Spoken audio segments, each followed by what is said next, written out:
Tole nagaa waaqayyo isiniif haa baay'atu hordoftoota yuutuubii koo akkam jirtu nagaa keessanii nus nagaa kooti galanni waaqayyoodhaaf haa ta'u bakka jiraattanii bakka gargaaramtanii yeroo kana sa'aatii kana geessan isiniin jechuun jaalladha. Obboloonni maatii naa ta'aa jirtan immoo eebbifamaadha ulfaadha. Egaa maatii walii taanii wal jajjabeessuun barbaachisaadha. Wal jajjabeessuun gaariidha akka sabaatti illee akka namaatitti illee karaa garaagaraatiin wal jajjabeessuun gaariidha isiniin jedha obboloota koo. Anis maatii isiniif hin ta'a isinis immoo maatii naaf ta'a na jajjabeessaa. Egaa yuutuubii haaraadhaan banadhe kanaaf jajjabaannee hojjennu isiniin jedha hojii garaagaraadha. Yuutuubii jechuun waanuma akkasumaatti miti. Tokkoffaan yaada ittiin ibsachuudha. Lammaffaan dhaloota barsiisuu danda'a. Wantichi namni sun dabarsu jechuudha. Ergaa namni sun dabarsu dhaloota barsiisuu danda'a irraa baratu. Ani akka mataa kootti yuutuubaroota garaagaraa irraa waan baay'een barachaa ture jechuudha. Baroota dheeraadhaaf. Kanaaf nutis immoo wal guddisuu wal jajjabeessuu dhaloota dhufuuf furmaata ta'uun barbaachisaadha karaa garaagaraatiin. Kanaaf kan irraa kana fee subscribe, share, like, comment yoo naaf gootan na jajjabeessitan karaa fuulduraattis wanta gurguddaa hojjedhee yookaan qabadhee dhufuudhaaf fedhii kooti keessa koo jira jechuudha. Maqaan yuutuubii keenyaa mul'ata shamarranii jedha. Egaa namni tokko gaafa dhalatu mul'ata mataasaa qaba. Hundumti keenya mul'ata mataa keenya qabna jechuudha. Garuu mul'aticha san immoo qabannee bara dheeraa gaafa ittiin turre boodaf gaabbii nuti ta'a. Gaabbinee deebisuu hin dandeenyu yoo ittiin hojjenne malee. Garuu namni tokko mul'ata mataasaa qaba. Mul'aticha san immoo wantoota garaagaraatiin ukkaamamee gaafa ture nama sanitti dhukkubbii ta'a jechuudha. Nama sana dhukkubsa maaliif haalli mijatee fi yookaan mijachuu dhabeetu yeroo sana dabarsa. Gaafa yeroon sun irra darbee wantoonni garaagaraa ta'an immoo gaabbiitti ta'a jechuudha. Sila kana ta'eef immoo mul'ata qabnuun akka hojjennu hundumti keenya wal jajjabeessine asumaan dhaamsa kooti wanta gurguddaa akka hojjennu beekamaadha. Keessattuu akka ijoollee Oromootti jabinni baay'een hin jiru, hanqina baay'eetu jira waan ta'eef isa kanaaf immoo wal jajjabeessuun barbaachisaadha. Sagalee garaagaraas walii ta'uutu jira. Beeksisoota garaagaraa waliif beeksisuutu jira. Beeksisuu mataa keenyaatiin hojii dhuunfaa tokko gaafa hojjennu ittiin beeksifachuun barbaachisaadha. Namaan garanaa beeksisi jechuun iddoo baay'ee si geessa waan ta'eef si milkaa'us baachuu danda'a. Sila kana ta'eef ofii keetiif immoo hojjechaa beeksisaa gaafa deemte guddina karaa saniin dhufa jechuudha. Lammaffaa irratti immoo ittiin wal gorsuu, ittiin wal deebisuu. Nama tokko nama lamatu ittiin deebi'a hojii asii hojjettu kanarratti asirratti jechuudha. Kanaaf jabaatanii hojjechuun barbaachisaadha isiniin jedha obboloonni. Hamman ammas hin argetti ijoollee keenya ijoolleen biyya ambaa jirtan keessattuu baay'ee isin dinqisiifadha. Maaliif jennaan tokkoffaa gola ambaa keessa jirtu. Lammaffaa irratti yaada garaagaraatiin guutamtanii jirtu. Maaliif hundumti keenya beekamaadha waan ta'eef jechuudha. Isa kanarra dabarree garuu isa kanarra dabartanii garuu karaa yuutuubiitiin hojii garaagaraa hojjechuun keessan baay'ee nama dinqa. Dhaloonni karaa kun hin taane irratti yeroo isaanii gubu chaat irratti bilbilaanii wantoota baay'eedhaan yeroo isaanii gubu dhukkubbii mataati ta'a sana boodatti kan qabanu harkaadhuma jechuudha. Garuu isin karaa yuutuubii kanaan immoo hojjechuun keessanii saba keessaniif waan gaarii akka ta'e nan amana. Kanaaf jabaannee hojjennan isiniin jedha. Hundumti keenya jabaannu jabaadha. Walumaan deemna harka wal qabannee isiniin jedha obboloota koodha. Wal jajjabeessuun barbaachisaa akka ta'e asumaan isiniin dhaamuudhaafanii hundumti keessan akkuma argitanii ispeeshaalii warra haaraa kana jajjabeessuun barbaachisaadha isiniin jedha. Mul'ata shamarranii kan jedhu kanallee guddifadhaa hojii babbareedaa ittiin hojjenna isiniin jedha. Irra garuu gaafa tokkoon qabadheen dhufe mul'ata jechuun matuma isaatiin maalidha?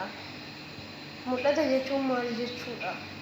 Gaafii kana garuu koomentiidhaan naa deebistu yeroo biraatti yaada yookaan ibsa qabadhee akkan dhufu immoo abdiin qaba.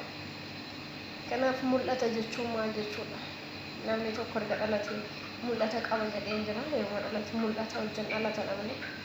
Mul'ata isaa sana immoo galmaan of dagaagsuudhaaf mul'anni sun maal akka ta'e beekuu qaba jalqabarratti. Kanaaf mul'anni maal jechuun maal jechuudha? Shamarran mul'ata akkamii qabaachuu qabdi? Egaanis ijoollee shamaraati waan ta'eef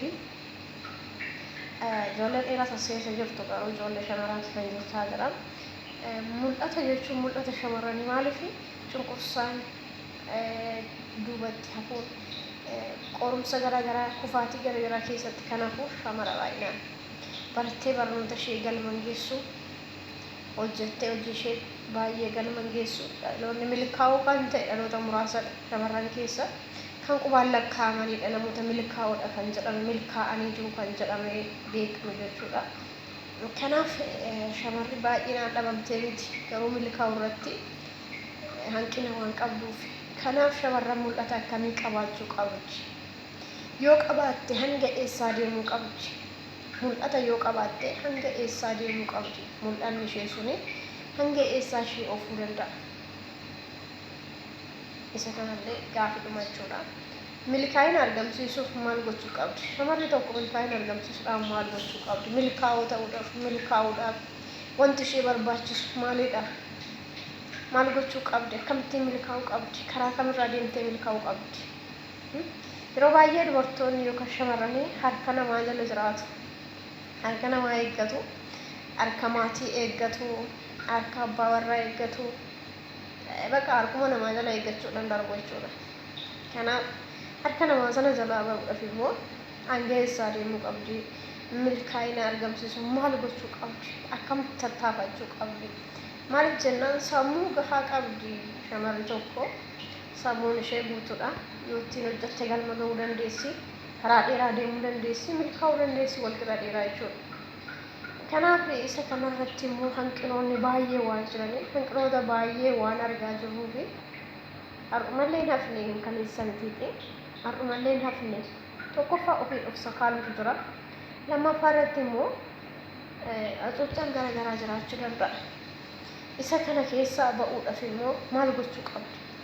Dirqama namni milkaa'e erga jettee mul'ata erga qabaatteen boodatti maal gochuu qabdi milkaa'uudhaaf? Maal irratti xiyyeeffachuu qabdi? Hojii akkamii hojjechuu qabdi? Yaada akkamii qabaachuu qabdi? Amala akkamii yookaan naamusa akkamii qabaachuu qabdi? Karaa kamirra deddeebi'uu qabdi? Isa jedhu kana waliin ilaallachuudha yeroo itti aanutti ammaaf garuu akka deebiin gaafitti asiin gaafachaa jira. Milkaa'ina argamsiisuu maal gochuu akka qabdu? Kufaatii itti dhufu akkamiin qolachuu dandeessi jedha. Kufaatii shamarran gufuu baay'ee qabdi. Jalqabumarraa jalqabdee gufuu qabdi. Gufuu sana keessa immoo darbuudhaaf maal gochuu qabdi? Akkamittiin darbuu qabdi? Egaa gufuu isteeppiidhaan jira. Isteeppii sanarra darbuudhaaf tokkotti kuftee tokko keessaa gaafa baate isa lammaffaatu itti dhufa. Isa lammaffaa sana keessa darbuudhaaf immoo akkam gochuu qabdi? Lafa mul'ata ishee yookaan lafa kaayyoo ishee sana gahuudhaaf gufuu baay'eetu jira. Isa sana keessa darbuudhaaf maal gochuu qabdi? Abdii kutannaan jira. Maal naan jedhaniin jira. Ani homaa gochuu hin danda'u jira. Ani hin danda'u, ani hin beekuutu jira. Isa kana hundumaa maal gochitee bira darbuu qabdi? Akkamittiin? Gufuutti dhabu sana akkamittiin qabsitee darbuu dandeessi? Isa jedhu kana koomentiidhaan naa deebisaa isiniin jedha obboloota foonaa barreessadha. Yeroo itti aanu garuu haala sabskiraaybii fi laayikii keessanii ilaale baay'ee waliin adeemna jedhee yaada. Maaliif nuti kan hojjennu dhaloota nu booda jiru irratti hojjechuu qabna. Dhaloonni nu booda jiru immoo karaa tafuun qabanii kufuun qabanii jabeessuun barbaachisaadha jechuudha. Gahee keenya baasuun maalidha? Akkasumaan lafa kanarra hin dhufne waan ta'eef nuti nama kaayyoo qabu eenyumtu nama kaayyoo qabudha.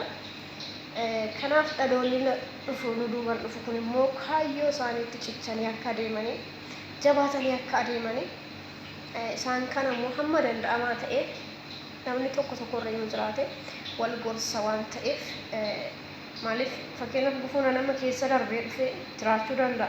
Isinis gufuu keessa dabartanii dhuftanii as geessan kana jiraachuu danda'a. Kanaaf gufuu sana dhaloonni nu boodaa sun immoo akkamittiin darbuu qaba. Warra nu ol milkaa'u addunyaa irratti bebbeekamoo baay'een isaanii jiran.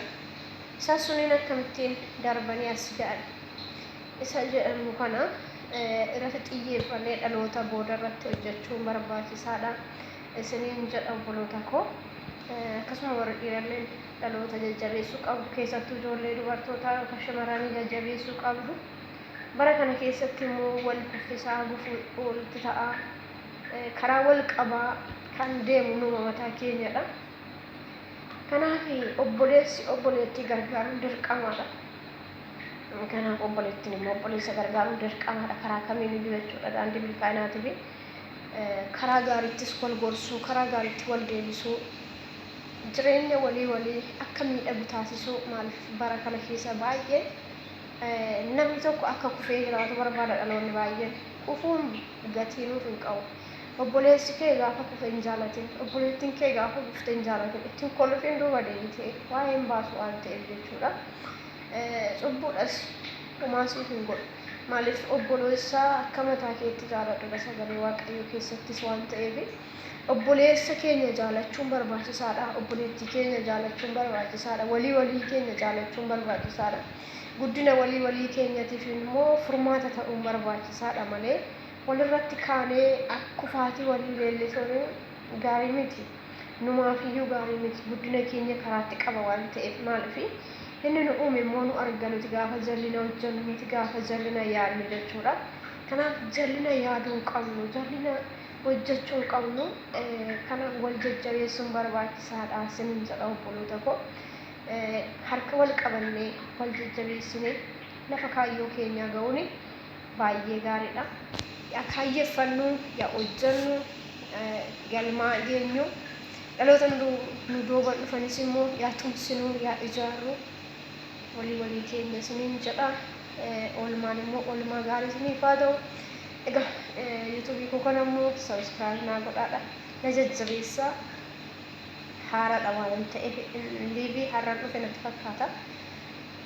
Kanaaf viidiyoodhaan gadda waraabee malee har'a dhuunfaa kootiif kanan dhufe anuma qofaadha.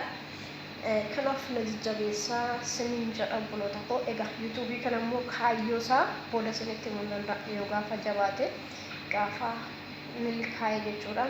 Milkaa'as jedhee muna namana. Namni mul'ataan ka'e mul'anni isaa galma ga'a.